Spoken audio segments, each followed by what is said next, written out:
E deu um homesick? Deu vontade de voltar? Total, em mim, muito. O meu primeiro ano foi terrível. Foi terrível. 1 ano e meio, eu diria. Terrível como? Então, o que acontece? Eu sou extremamente comunicativa, gosto muito de fazer amizade e tal, eu tenho essa facilidade. Mas eu tive uma coisa, assim, um bloqueio muito grande, que foi um período bem difícil que eu passei aqui, que foi a mesma coisa que eu sofri quando eu saí de São Paulo e fui para São José. Óbvio, em proporções completamente diferentes. Porque, vou dar um exemplo para você entender o contexto. Quando eu saí de São Paulo e fui para São José, para você ter uma noção, toda sexta-feira eu pegava o carro e ia para São Paulo e ficava lá sexta-noite, sábado, domingo. Segunda-feira eu estava em São José para trabalhar. Porque eu tenho, assim, uma zona de conforto emocional, vamos nomear dessa forma. De assim, ali é o meu ciclo social, foi ali que eu construí tudo. São Paulo, Zona Norte. Que legal. Casa Verde. Nós falamos, eu sou do Casa Verde. Mano. É nóis. Casa Verde, ali, Engenheiro Caetano Álvares. Exato. Um beijo para os meus vizinhos. Nossa. Saudades, eu gosto daquela região. Não mudou muito lá não, viu? Pois é, eu fui há pouco tempo e tá igualzinho. Tá igualzinho. Não sei se é bom ou se é ruim. Enfim. E aí eu tenho um pouco essa dificuldade, assim, com esse apego emocional mesmo, as coisas que eu construí, as pessoas, os lugares, até lugar que é feio. Tipo, eu fui pra... Até lugar que é feio. Tu veio no lugar feio. Eu tô falando isso porque eu fui pro Brasil, acho que 3 meses atrás. E aí foi muito engraçado, porque os lugares que eu queria ir, assim, minha família ficava, tem certeza que você quer ir lá? Eu falei, gente, eu quero ir a pé no Mandaki, sabe umas coisas assim? Gente, eu quis, porque é memória afetiva, eu sou assim. Você foi a pé até o Mandaki? Eu fui, caminhadinha tão legal ali, vendo o Rio Tietê. Caramba. Enfim, e aí eu tive muita dificuldade quando eu fui pra São José dos Campos, porque aí eu tinha essa mesma questão de sempre, qualquer tempo livre que eu tinha, eu queria estar lá. Só que, querendo ou não, eu estava construindo uma vida numa outra cidade, né? Então, eu restringi aquilo único e exclusivamente para o meu trabalho, né? Só contatos profissionais, mas sempre que eu queria me sentir bem ou um momento de lazer, eu queria ir para São Paulo. É até ruim pro Bruno, né? Pro teu marido. Horrível. Porque a gente ficava na casa ou dos meus pais, ou dos pais dele, a gente tinha acabado de casar. Imagina, ele queria a liberdade dele, queria ficar na casa dele. E a gente brigava bastante no começo por causa disso. E aí eu demorei aí quase 1 ano, falando com você, até tô vendo que acho que é um período que eu preciso, assim, de adaptação. Então, é uma terapia essa conversa aqui, hein? E aí eu demorei quase 1 ano pra entender que não, foi um ciclo que eu tinha encerrado e agora eu tava começando uma nova vida numa nova cidade. Isso. Eu aceitei, eu planejei isso, eu quis isso, né? E eu tinha que conseguir ter uma vida dali pra frente, né? E foi sensacional quando eu caí em mim, assim. Aceitar e fiz, assim, amizades maravilhosas. Amigos que, nossa, até hoje, assim, são muito apegados a mim. E muitos clientes, né? É legal porque o nosso tipo de cliente era uma venda recorrente, porque a gente não vendia para o cliente final. Eu vendia para os arquitetos e para as construtoras. E aí, sempre que eles tinham um projeto, eles levavam para nossa empresa. Então, a gente estava sempre com contato. Então, ali a gente virou amigo, não tinha como. Então, assim, foram experiências incríveis, mas porque eu me permiti. Mas eu demorei demais pra entender que eu tava em outra fase. E aí, quando eu cheguei aqui, putz, você imagina. Só que aí, sem a opção de pegar o carro e ir pra São José. Igual eu fazia quando eu tava em São José pra São Paulo. Né? Então, eu sofri muito no começo. Por quê? Primeiro eu cheguei... E eu lembro até hoje, assim, e eu acho legal até compartilhar isso, porque é legal, assim, eu vejo as coisas que é bastante falado aqui no seu canal, e a gente fala muito, né, a gente se ouve muito falar das coisas que a gente sabe que vai ter dificuldade, tipo, arrumar um emprego, né, um lugar pra morar, dificuldade com a língua, né, muitas pessoas vêm pra cá, não falam inglês, vão aprender na raça, mas além disso, eu acho que é importante essa conscientização mental e emocional mesmo da pessoa, né? A mudança, né? Dessa mudança, ela é importante. Porque aí eu cheguei aqui, eu lembro que quando o avião pousou, eu olhei pra fora, olhei assim pra fora e falei, putz, o que eu fiz? Mentira! Juro, por tudo. Não, você é muito chata. Você casou pra ir lá pra São José, pra uma vida melhor, trabalhar, pra crescer. Aí ficou enchendo o saco do Bruno. Bruno, você é um anjo, menino. Aí vamos lá. Aí vamos pra cá, pros Estados Unidos, que bacana, primeiro mundo, sonho de todo mundo. O avião nem pousou, você já tá falando pra ele. O que eu tô fazendo aqui? Você falou pra ele o que eu tô fazendo Não, aqui? eu pensei. Pensou. Só que uma pessoa que te conhece desde que você tem 12 anos, ele falou... A cara não você deve fazer a cara, né? Faço. Aí ele, que foi?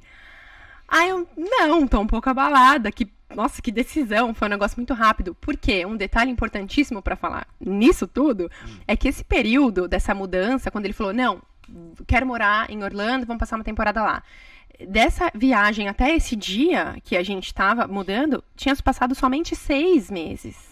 Foi muito rápido. Então, acho que eu não pensei. Eu agi na emoção. Falei, vamos. Às vezes eu sou meio oba-oba, eu percebo. Não, vamos lá, faz lá. Se der certo, eu vou. Aí, tô indo. Chegou lá e falei, putz, vim mesmo. O que eu fiz, E aí foi o que aconteceu comigo. Daí, o que aconteceu? Me fechei. Nós tínhamos só um casal de amigos aqui, exatamente esse casal que a gente veio conhecer o filho que nasceu anteriormente.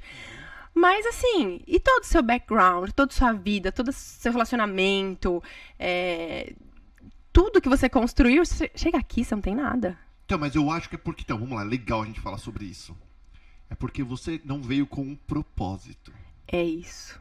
Você veio no embalo, o propósito do Bruno, que o negócio dele queria morar fora, você como uma boa esposa, falou, Santa. Eu tô contigo. Santa também não exagera, né? Como uma boa esposa, você falou assim, tudo bem, Brunão, eu vou contigo. Aí você chegou aqui e você falou, putz... Caracas. Porque aí eu caí em mim, assim, em tudo que envolve isso. Porque é uma decisão muito séria, né, Paulo? Eu fico pensando assim, eu sei, o Brasil, ele é um país difícil, assim, a gente sofre bastante lá. E óbvio, eu não tiro de forma nenhuma, assim, eu vejo que muitas pessoas têm necessidade mesmo de sair da situação que estão lá e veem os Estados Unidos como, muitas vezes, a salvação. Claro. Tanto que tem gente que atravessa a fronteira, não sei o que, risco de morte, caramba. E por causa disso, né, a pessoa às vezes está desesperada por uma vida melhor.